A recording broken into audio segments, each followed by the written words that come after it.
The calling of the counselor and counseling families. That's the subject of today's ACTEC Trust and Estate Talk. Welcome to ACTEC Trust and Estate Talk from the American College of Trust and Estate Counsel, a professional society of peer-elected trust and estate lawyers in the United States and around the globe. This series offers professionals best practice advice, insights, and commentary on subjects that affect our profession and clients. And now, our ACTEC Fellow host with today's topic. This is Steve Akers, ACTEC Fellow from Dallas, Texas. Welcome to Part 2 of 3 in ACTEC's annual Trachtman Lecture series featuring past President Ronald D. Aucutt.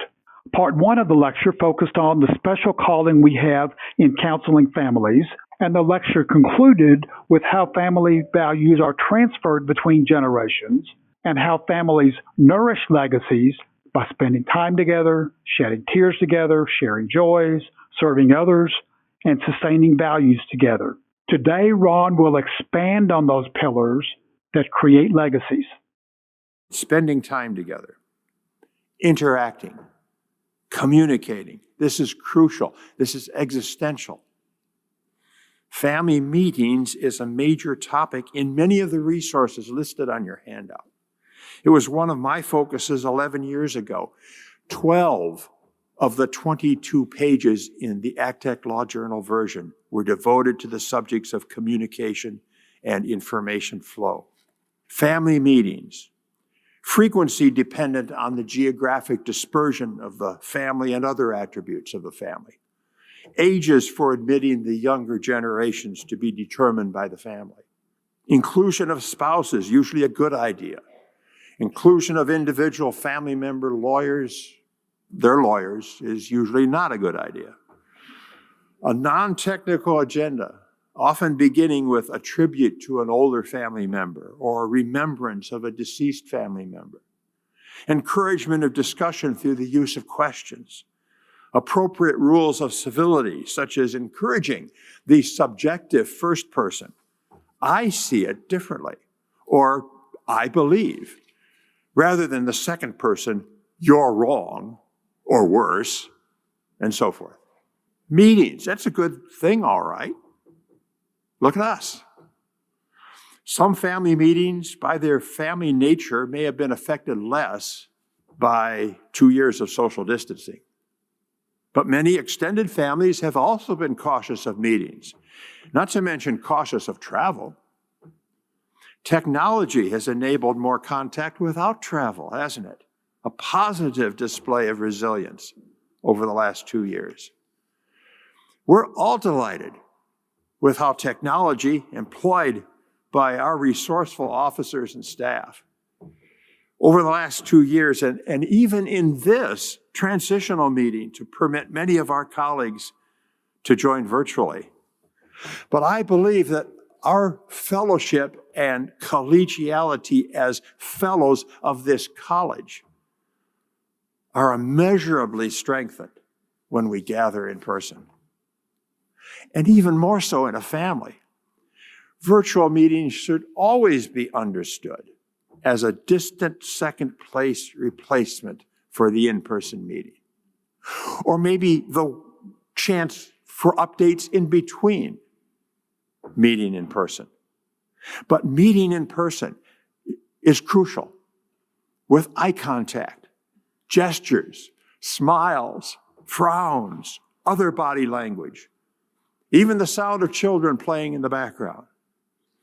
And the same thing, except maybe for the point about children playing, can be said about the benefit of face-to-face meetings between the counselor and the client to clarify their values and their concerns and their needs and to explain recommendations. The COVID pandemic has been accompanied also by a sharpening of the blades and barbs of political and public discourse. No matter what any person's views are, there almost certainly will be different views that person thinks are at least goofy, if not outrageous. When these clashes arise within the family, it makes things particularly tense. And there seems to be no good news about this. For example, Where there's no diversity of political views, a family meeting can just become a hot pot for bringing the views they share to a boiling point, magnifying the polarization and the belligerence, regardless, as I said, of what the point of view is to start. In a few minutes, I'll focus more on what a family that nourishes its values can give back to society. But sharper polarization certainly is not it. Second point is shedding tears together. I don't know, maybe I just covered that in talking about politics. But no, probably not. What I mean is mourning with each other and comforting each other, whether the occasion is a rejection or a setback, an illness, a death, or something else. Making that kind of communication natural, regular, whenever needed, and as personal as possible. Now, you know the rules.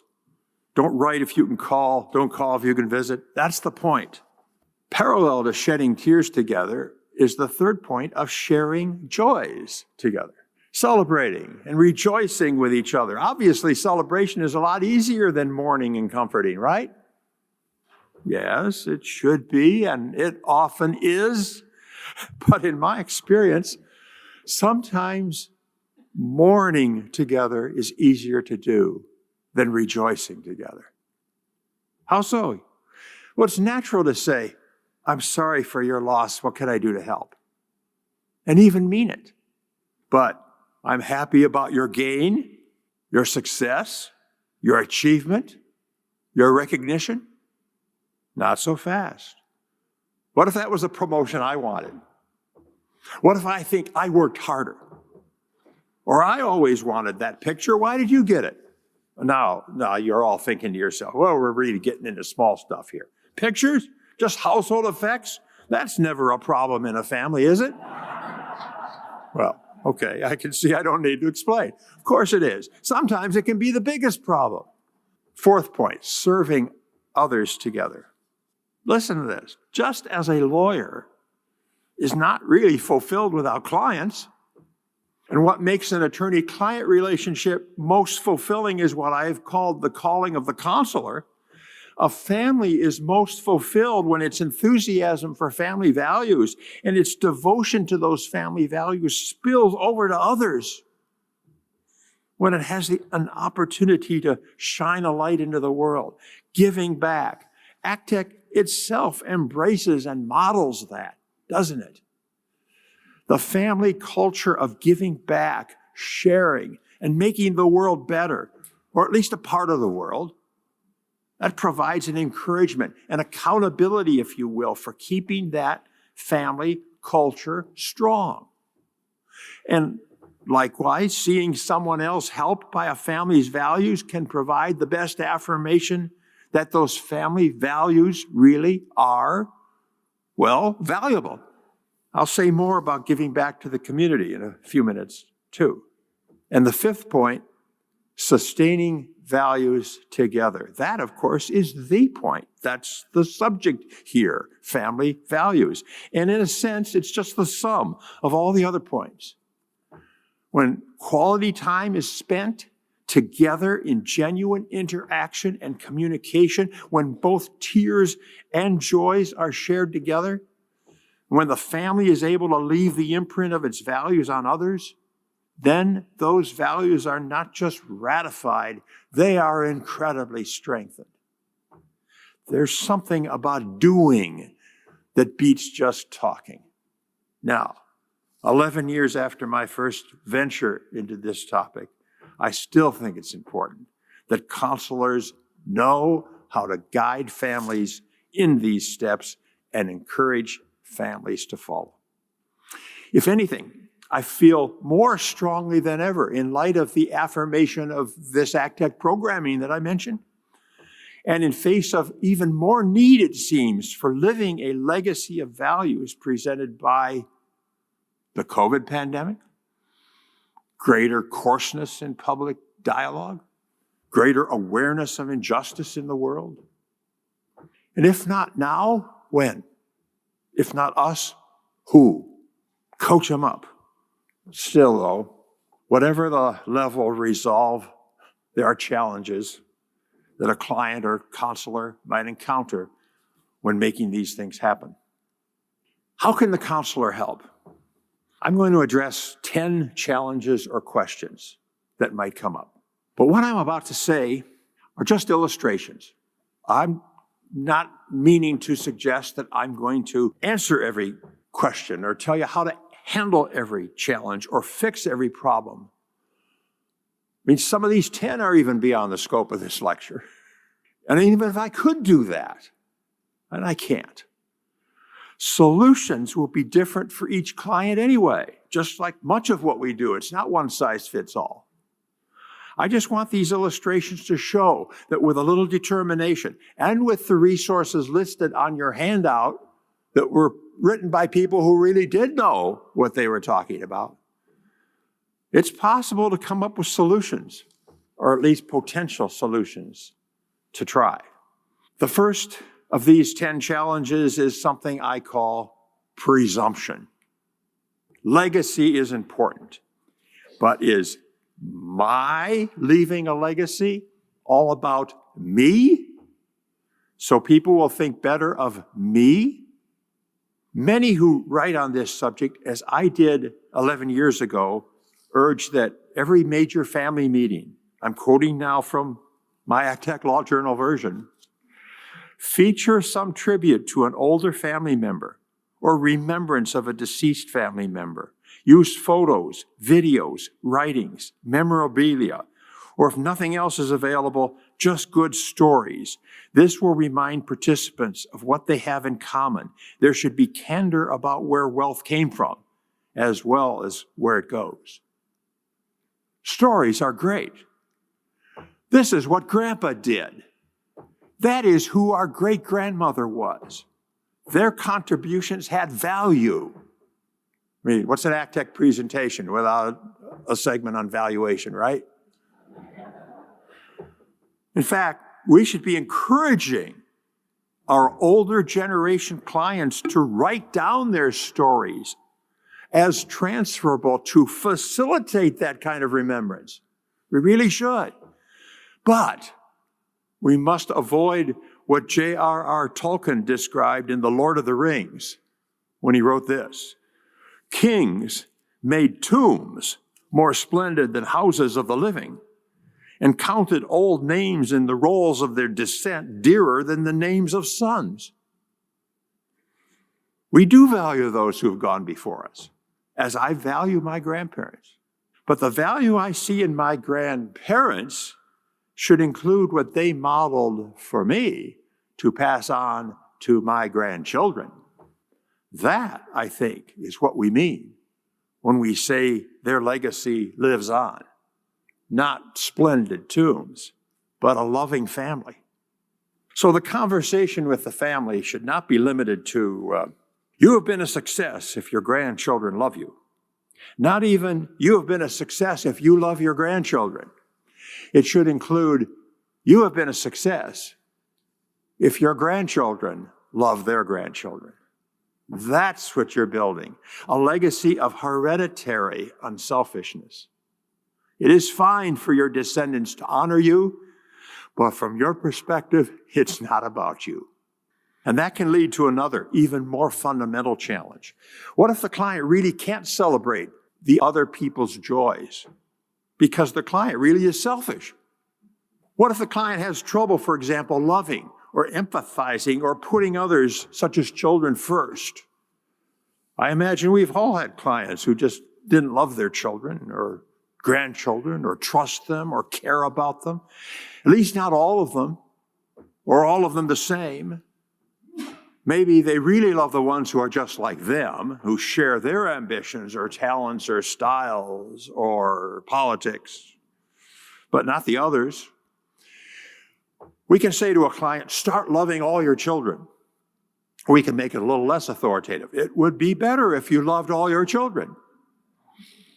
But that seldom works. We can ask, remember how your parents or your grandparents loved you? That might not work either. I mean, for one thing, they might not have the fond memories that approach implies. But here's a better approach. Simply ask, what they would do, how they would act, what they would say, or what they would write, or what decisions they would make if they did love and did empathize and did put others first, if they did love their children.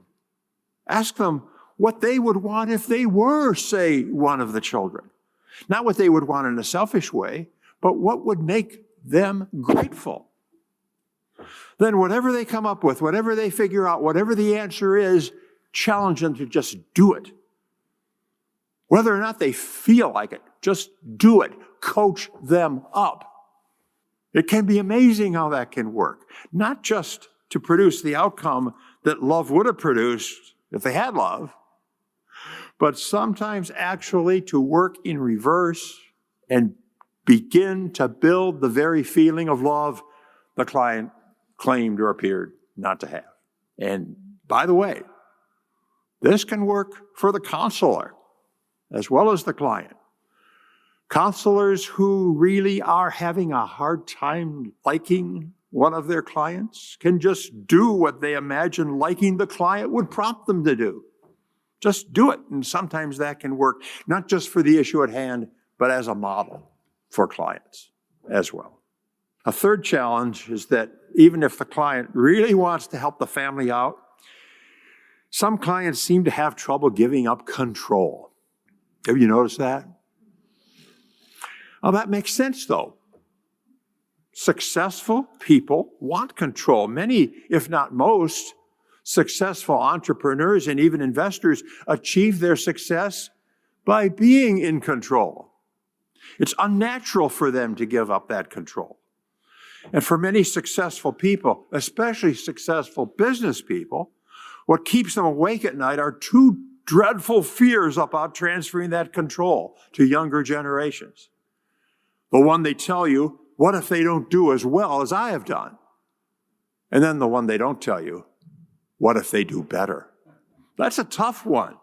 We could pester the client with slogans like, failing to prepare is preparing to fail, sometimes attributed to Benjamin Franklin, although I haven't found any proof of that either. But a better approach might be to take small steps. Remember, they don't want to give up control because they are in control. So we dare not act like we are in control. We just make suggestions and let the decision be their idea. And one suggestion is, what smaller thing can they give up control of? See how it works. What part of the business? What portion of the portfolio? Or even what part of the estate as an early outright lifetime gift? What's the worst that could happen? The younger generation could fail. They could mess it up. They could lose it. Remember, I'm talking about just a modest portion here, not the whole business, not the whole portfolio, not the whole estate. But failure permits correction. The correction process builds character and commitment to the family's values system. As that renowned philosopher Yoda said in The Last Jedi, the greatest teacher failure is. The greatest teacher failure is. The children, for example, have been made better stewards of control, better stewards of the parents' transferable values system. Now that the parents' commitment to stewardship has been passed on to the next generation, we might be able to talk about passing more significant control. Because we all know that at some point that has to happen, doesn't it? All anyone really has is a life estate. Does this approach end up rewarding failure? No. If anything, it rewards risk-taking, if we're careful to tell the difference. And because many successful clients become successful by taking risks, they should understand that. Maybe the 9th or 10th time you tell them. This concludes podcast part 2 of 3 in our ACTEC Trust and Estate Talk special featuring the 2022 Trachtman Lecture. The next podcast will wrap up the Calling of the Counselor in Counseling Families lecture. In that podcast, Ron Aucutt will share his insight regarding the main challenges a trust and estate counselor faces. Thank you for listening to this episode of ACTEC Trust and Estate Talk, the podcast series about wealth planning matters from the American College of Trust and Estate Counsel. To find an ACTEC lawyer near you, visit actec.org. Please subscribe to this series and leave us a rating or a review. Follow us on Facebook and Twitter at ACTEC Talk.